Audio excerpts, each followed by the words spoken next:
Hello everyone, welcome to this tutorial. My name is Xarray. I'm a Google Earth Engine developer.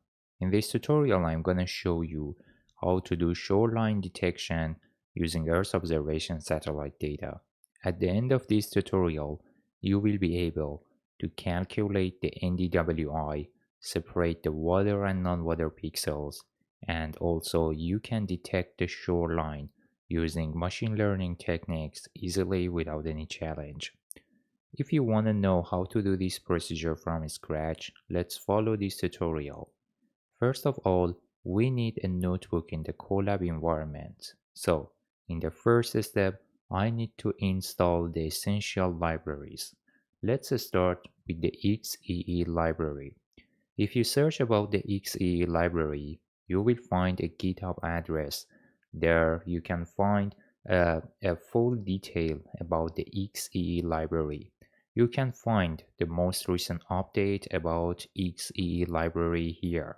So now I'm following this instruction and starting to upgrade the XEE and install it like this.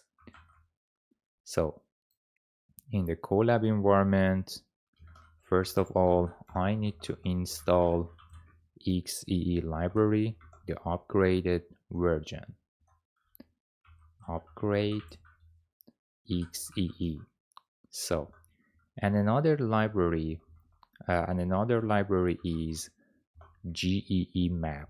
So, pip install u just like this.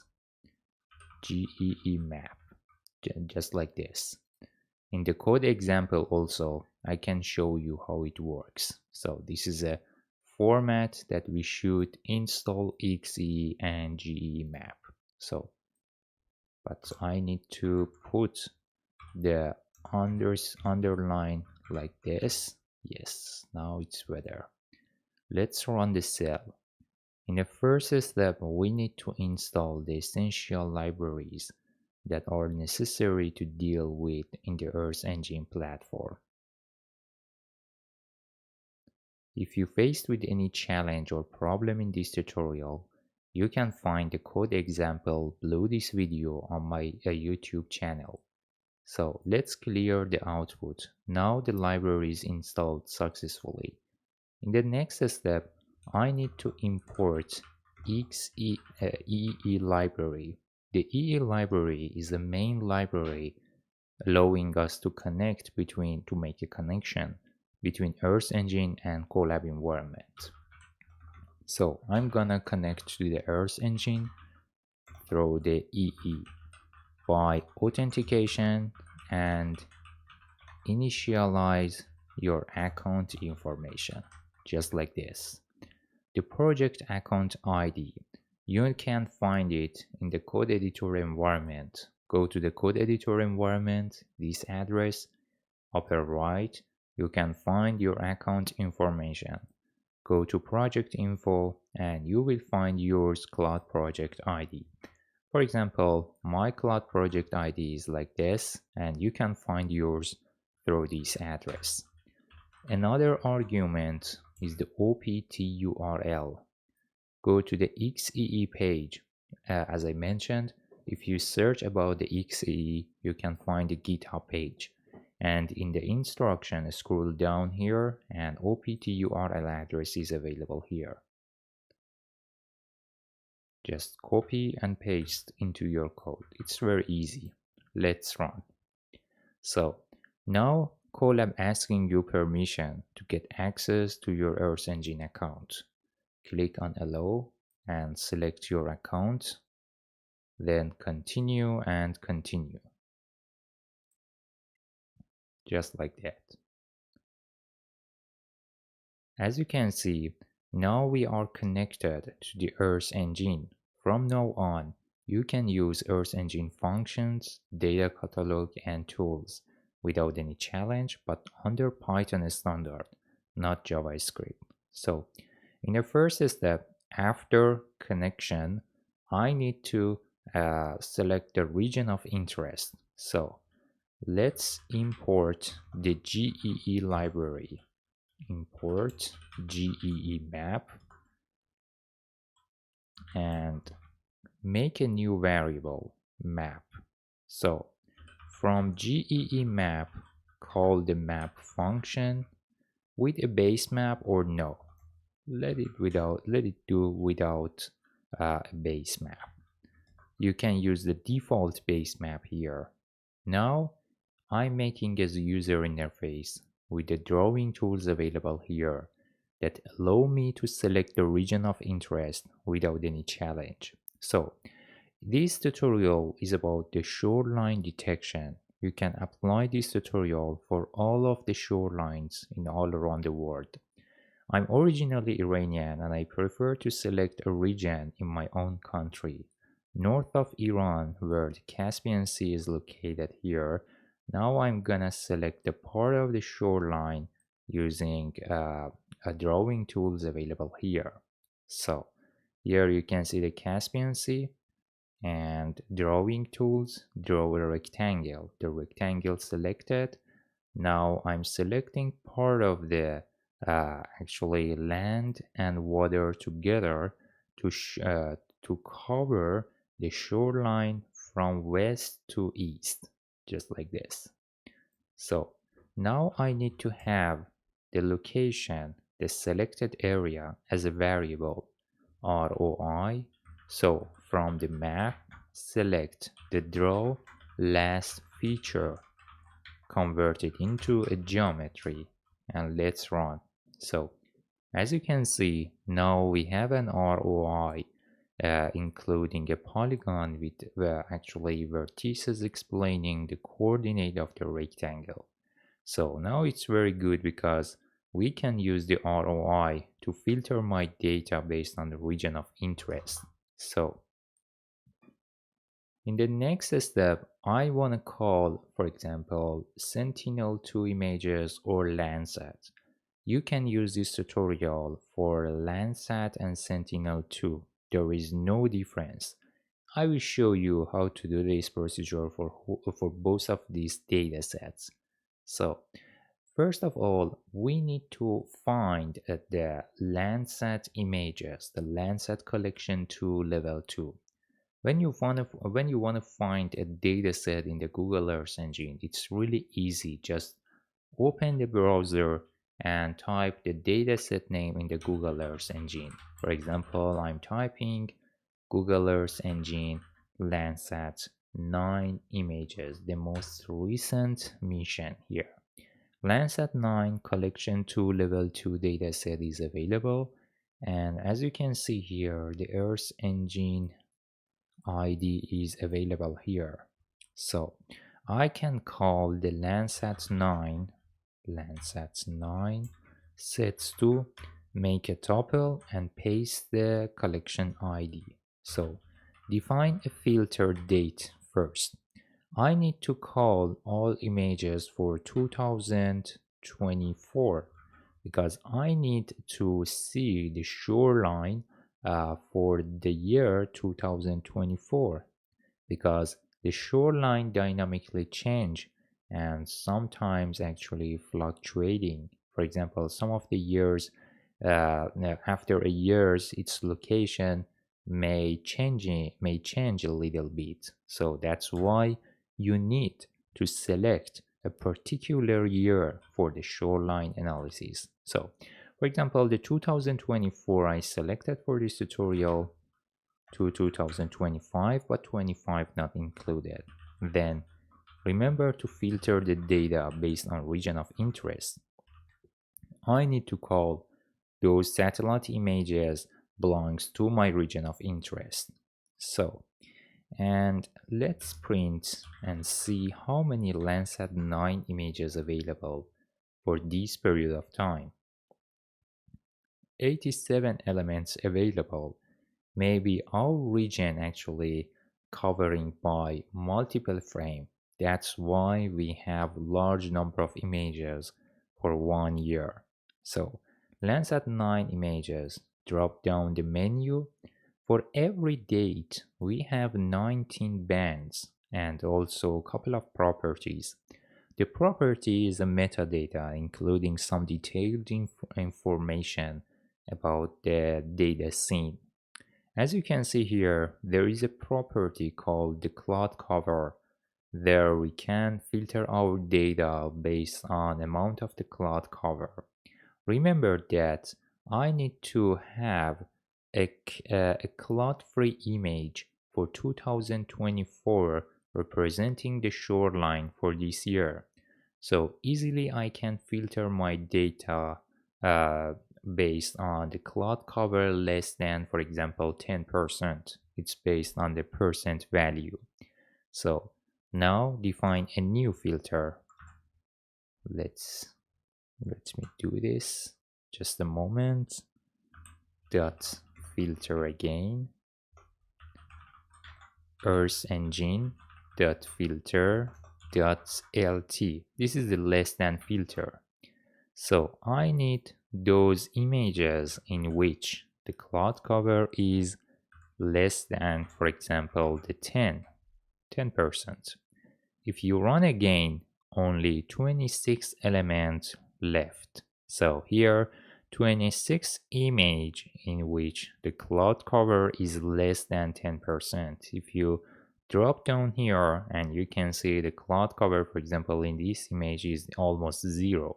So that's nice and we have no problem here.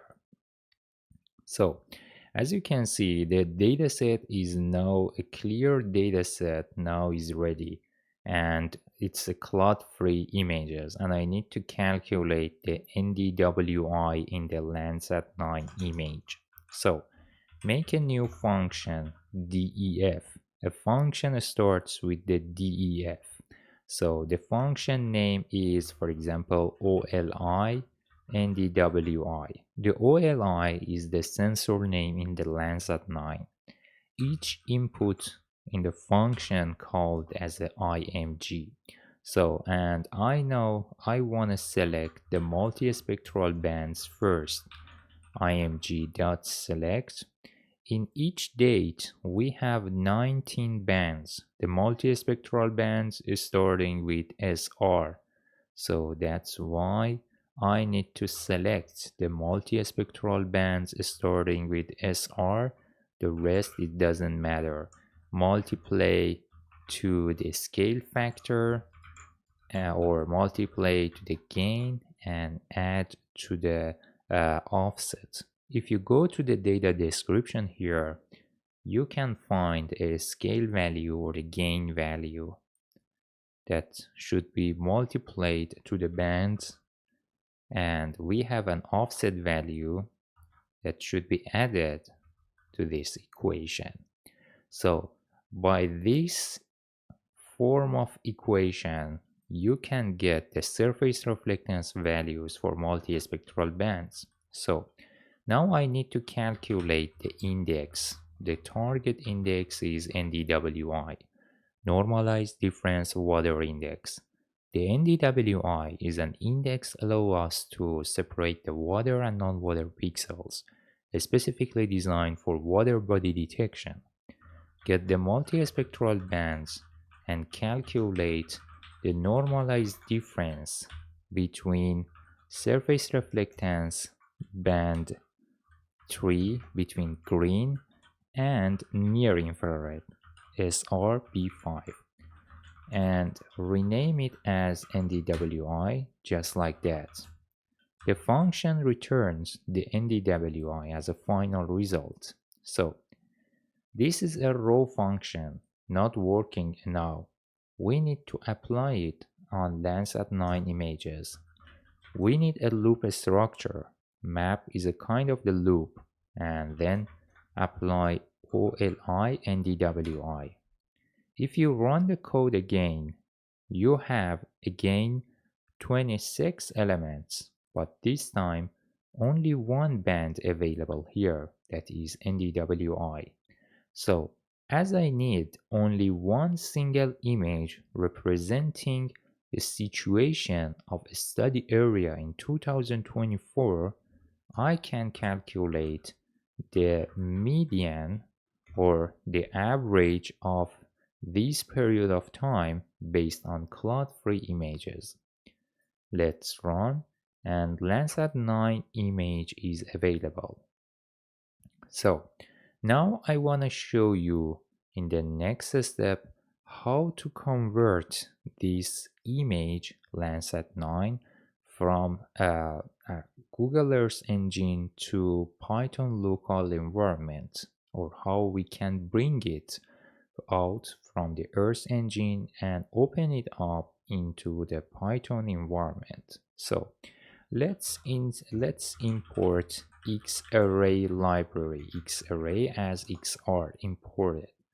As you remember, we already installed the XEE, and also you can find the detailed information about the XEE library.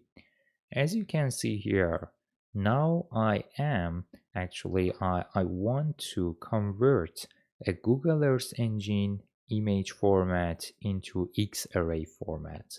Why we should do this? Because when we convert it into the Xarray, then we can use the Python function on satellite image, and then we have several resources to extract more information from satellite data that is not comparable to the tools and functions available on the Google Earth Engine platform. So, in other hand, the XEE extend our capabilities in working with satellite data.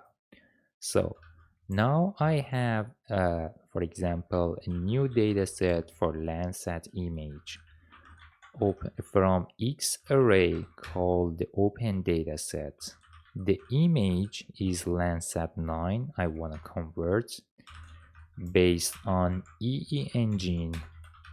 The image coordinate system is EPSG 4326. The scale value is the pixel size. The Landsat is 30 meter. For example, 0.00 here, sorry. The scale is based on a degree here. 1 degree, 100 kilometer roughly, or 111 kilometer. So, and 0.1 is 10 kilometer, 0.01, 1 kilometer. So, for example, here I need to find the 30 meter. So that's why 0. Then here is triple 0 and then 3. Here means the 30 meter. So, and the region of interest is the ROI. Let's run. Sounds something's wrong here, and mentioned that EE library, for example, not called here. So maybe something's wrong about the XEE.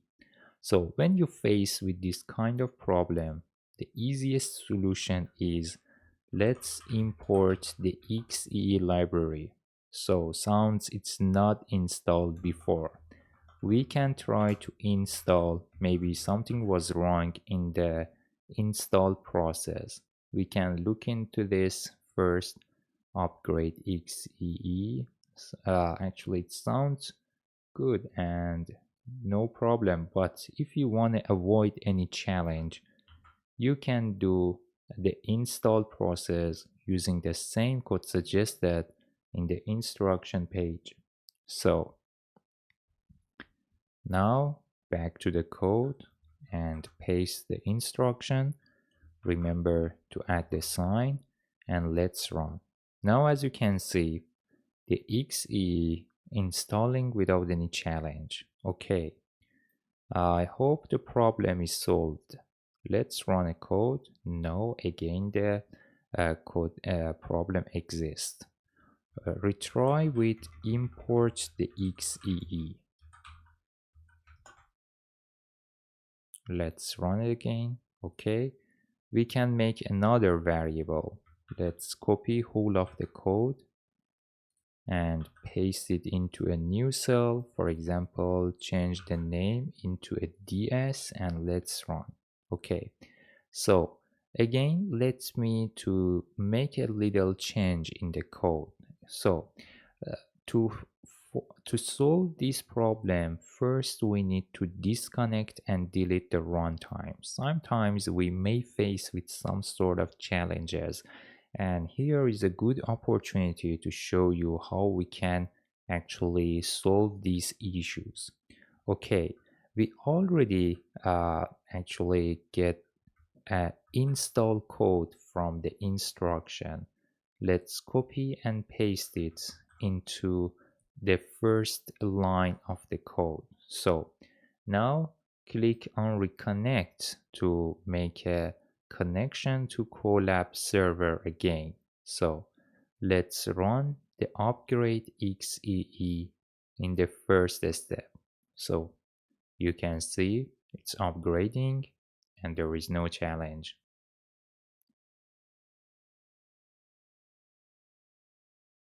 The code actually doesn't change a lot, just actually I made a separate cell for the XEE install.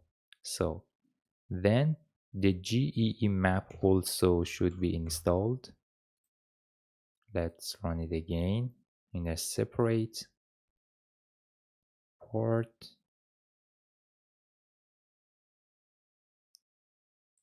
Let's clear the output, import the EE. We are following the same instruction, just we did a change about an XEE that you saw. Again, we need to connect to the Earth Engine account. Colab asking permission to get access to the account information. Click on continue again. You can find the final code below this video on my YouTube channel. So let's import the GEE map. Again, I need to select the region of interest. Here you can see the Caspian Sea. In the north of Iran, I'm gonna select my study area or shoreline. You can use this tutorial for all the shorelines, no matter it is located in Iran or any other country. So convert it into a variable. So the Landsat already called and processed, just you need to run a code. As you can see, you don't need to write a new code, just we disconnected and running the code again. So hopefully this time the problem is solved. Nothing changed in the code, just actually we restart the whole of the process from scratch. So now you can see the DS or the Landsat dataset is now available with the Xarray format. The Earth Engine image format no longer exists, and now we are dealing with a Python-friendly format. So here is the DS with multi-dimensional structure, a variable, and also longitude, latitude, and time. So as this is a one single image, we don't need to time dimension anymore. So let's squeeze the dataset to get rid of the time information. There is a typo here. Yes, the time dimension is gone, but it still exists in the coordinates. So I can drop it by drop vars. Let's run. Okay. Make a new variable, assign this process on a variable and multiply to 1. So scientifically, multiply to 1 doesn't change anything here, just making a new DS separated or apart from the former DS and helping us to increase the speed of processing in the next step. It's a little bit tricky and unscientific, but experimentally I learned whenever do this equation, actually the code gets faster in the next step. So let's run, and you can see now a data set with Python friendly, a Landsat image with Python friendly structure or Xarray format is available, just like this. Let's do the visualization to see how a study area looks like. X-axis should be set to the longitude dimension. Y-axis sets to the latitude dimension. Robust sets to true to have high quality output image. So now, as you can see, we have actually a Landsat image for our study area. So that's how our study area looks like. I want to show you how to separate the water and non-water pixels. It's really easy. Just make a new variable, water, sets to, call the ds, select the variable, and select pixels greater than 0, just like this, and convert it into an integer format as type integer.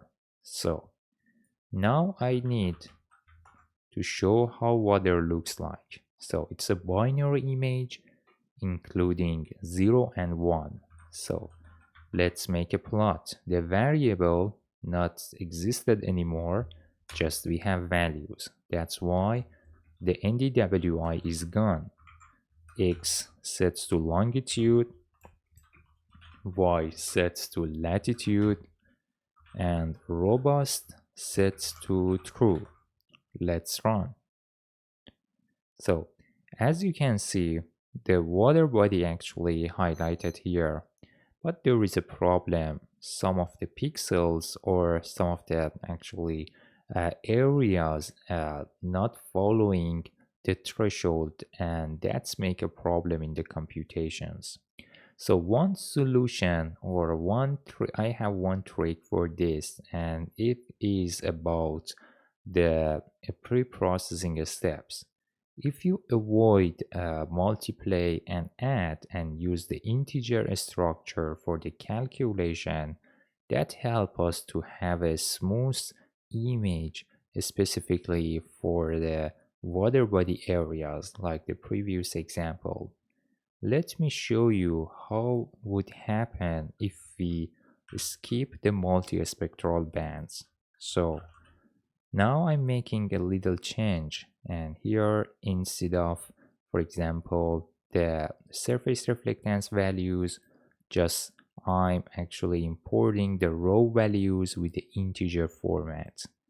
Let's run into the calculation. Now we have a new data set. Let's run. The data set is squeezed to get rid of the time dimension, and let's run here. Okay, now you can see the image looks very smooth. It's actually kind of tricky process. Although I don't know why sometimes happen, but for the water bodies, sometimes applying the scale and factor causes such kind of errors in the results. But only for the water body this happens. The water should be updated, and again we can have now you can see the water and non-water pixels separated and without any challenge, so it has a good quality. So now we have water and non-water pixels. So as we have a Python friendly structure, the Python friendly structure means an X or array based structure. I can use the Python convolution filter to actually shrink the water body, or I can actually a little remove a part of edge of the water to the backward, or I can actually shrink it to backward, or I can remove a part of the edge to compare this image after and before the convolution filter. I'll show you how we can handle this process. First of all, I need an erosion filter. So there are several libraries in the Python allowing us to have such kind of convolutional filter, but here I prefer to use scipy.ndimage. I want to import a binary erosion filter. So it's a kind of erosion filter. The erosion filter, as I mentioned, remove a part of the edge based on a kernel size, and then we can actually use this difference to highlight the coastline. So how we can apply a binary erosion into multi-dimensional structure. So let me show you how it works. So now water eroded. That's why I write the water eroded, because uh, a, because a erosion filter is supposed to apply on this data set. So call the binary erosion, but remember that we need a kernel size. Using numpy, import numpy as np. So the kernel sets to np.ones. I need a kernel. I'm creating a kernel 3 by 3. So 3 by 3, including one value. Kernel. There is a typo here. Yes, this is a 3 by 3 kernel that will be used in the convolutional filter to actually remove a part of the water edge in the image. So the binary image like this. The input is the water with values, and then we need a structure that is defined based on a kernel. So remember that to keep everything, to keep the output as an integer file as type int, just like this. So the erosion result is available, but we missed the longitude and latitude dimension. But we can solve this issue by reconstructing an Xarray format. The water eroded sets to, we can actually add the longitude and latitude by Xarray data array function. The values come from water eroded, just like this, and coordinates sets to. In this structure, as you can see, we have coordinates and we have dimensions. So I'm gonna get the dimension and coordinate from a former variable. So the coords sets to, from water coords get the coordinates, and dems from water that dems get the, for example, the dimensions, the missing dimension. Let's run. Object is not callable. Something's wrong. I think it's about water coordinate. And also here there is a kind of if you couldn't find the issue or the problem, you can use the AI assistant, or you can compare with mine code. For example, I already prepared the code, and also yes, you can see actually we should avoid the tuple at the end here. That themes and chords. Let's run and the problem is solved. That's the easiest way to find the problem. So now if I run the eroded version, you can see the temporal dimension is also available. So now we had a very small change in the eroded version that is not detectable by eye, and if I plot it, you can see some things like this. But the differences will be highlighted when we calculate the differences between the first water data set, between the water and water eroded. So the shoreline will be like this. Shoreline sets to water minus water eroded, just like this. So now you can see the shoreline in the plots. X sets to the longitude, Y sets to the latitude, no need to the robust, and let's run. Here you can see the shoreline is detected and highlighted, but it's a little bit narrow and somehow disconnected sometimes. You can make it a little bit stronger by increasing the kernel size. The kernel size, once the kernel size increases, more number of pixels engaged to the calculations. You can see I have a bigger kernel size, and then I can detect, you can see, with the better structure. Or even we can also reduce the pixel size to, for example, to 100 meter. In that case, you will have a continuous shoreline. So let me to increase to greater values, for example 7, and you should use actually numbers like 3, 5, 7, and 9 to see the results. So now you can see in the kernel size, for example 7 by 7, you can have a continuous and also a more thick shoreline that is detected in this way. So now you have a shoreline and you can see how to detect it for your own region of interest. So, and now I'm gonna show you how you can use the same structure this time for the Sentinel-2 images. So here I need to, for example, let's back to the code here, and just the only thing change here is the only new update is this part. Instead of Landsat 9, you can call the Sentinel-2 imagery. So let me to do it for Sentinel-2 imagery. Make a new code here and go to the code and go to the browser and search for Earth Engine Sentinel-2 imagery, surface reflectance product level 2A. Here level 2A or surface reflectance product is available now, same as Landsat, just we are repeating whole process for Sentinel-2.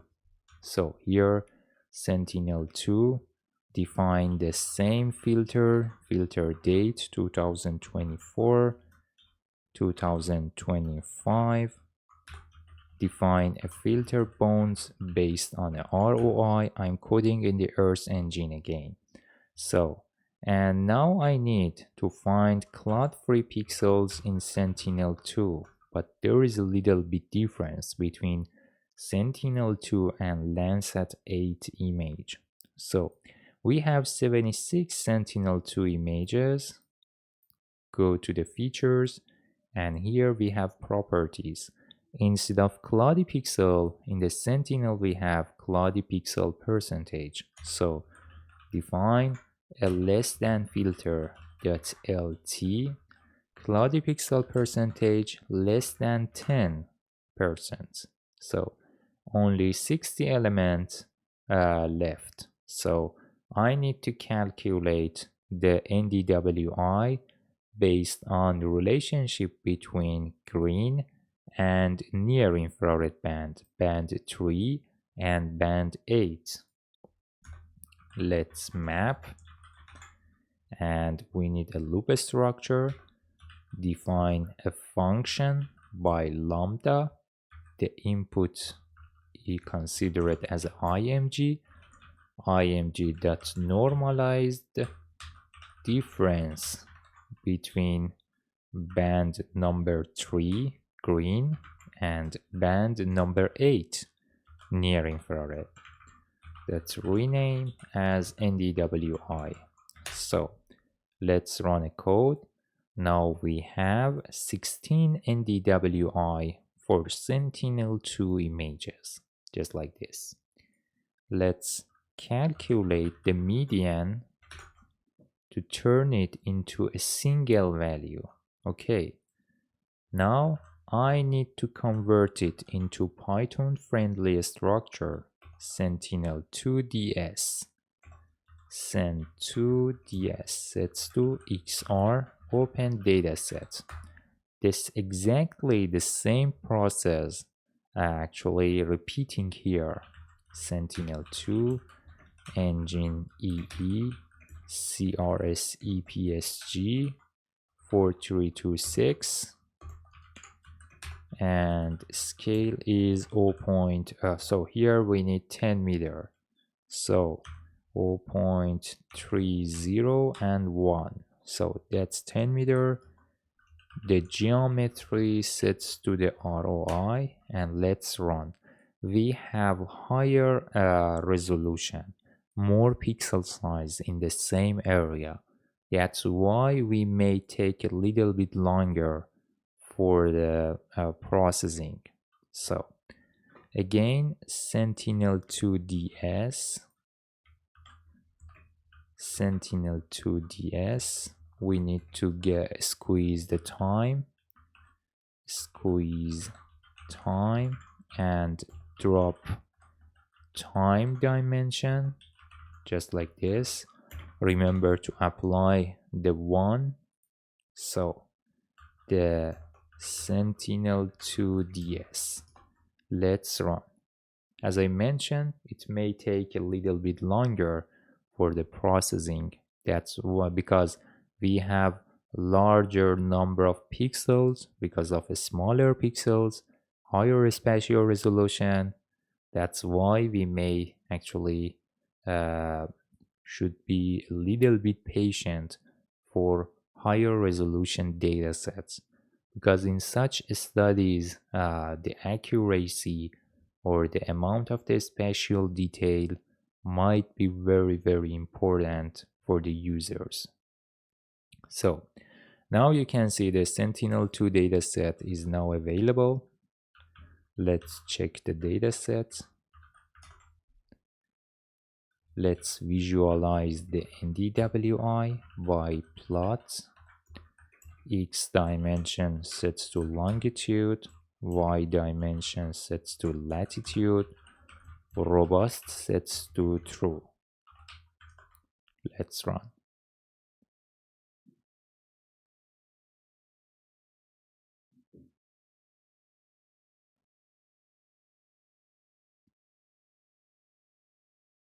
Yes, now you can see we have a very smooth image that easily you can separate the water and non-water. Sentinel-2 water area, Sent2 water, get NDWI, pixels greater than 0 selected. Consider it as type integer format. Let's run. This should be Sentinel-2DS. Yes. And Sentinel-2 water dot make a plot. X sets to longitude, Y sets to latitude. Let's run.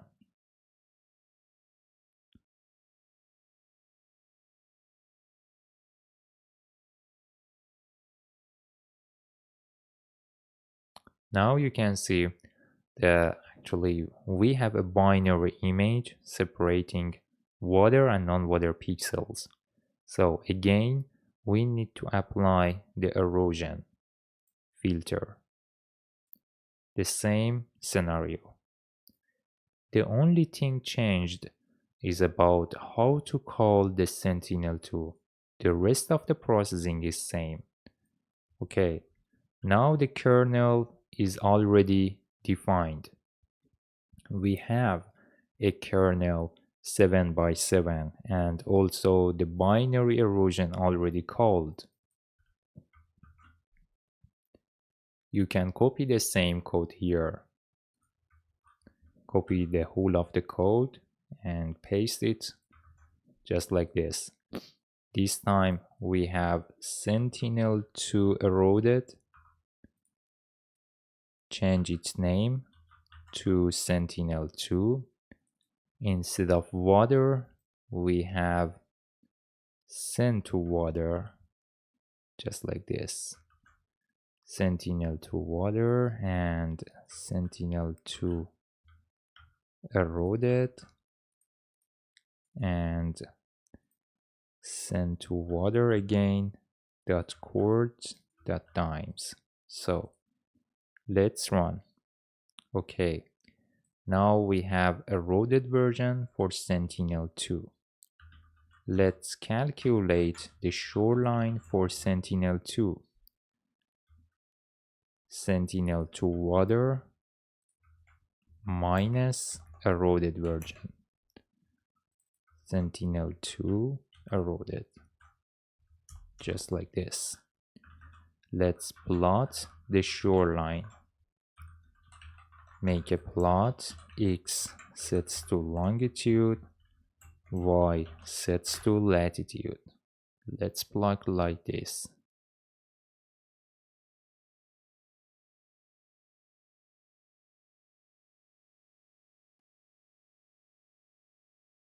Now you can see how it looks like. Here we can also change the kernel size associated with Sentinel-2. So send to kernel. Kernel size should be bigger, MP1s. For example, 11 by 11.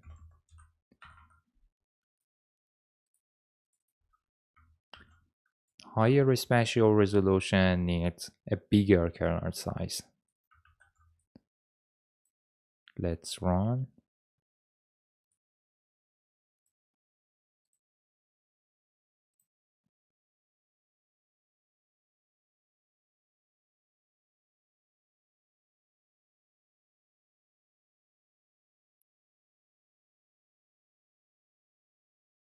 Now you can see the shoreline is actually detected much better.